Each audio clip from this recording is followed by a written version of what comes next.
आज सकाळी टिफिनसाठी घावणे बनवले होते आणि एका बाजूला चहा पण ठेवला होता. देवची तयारी झाली होती, तर राजेशला म्हटलं तू पण ब्रेकफास्ट करून घे आणि मग दोघं तयारी करून निघाले शाळेत जायला.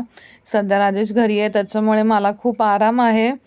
आता सध्या तोच चाललाय सोडायला पण आणि आणायला पण. तर दोघं पण निघाले आणि थंडी सध्या खूप पडली आहे बदलापूरमध्ये.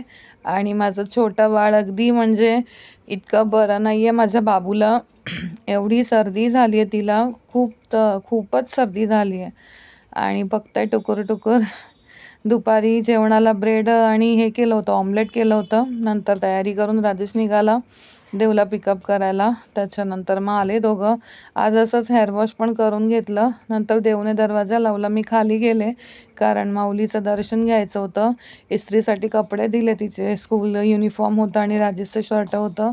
आणि माऊलीचं दर्शन घेतलं आणि त्याच्यानंतर मग आम्ही घरी यायला निघालो. येता येता इस्त्रीचे कपडे पण घेतले आणि मग घरी आलो. आणि असा होता आजचा माझा दिवस.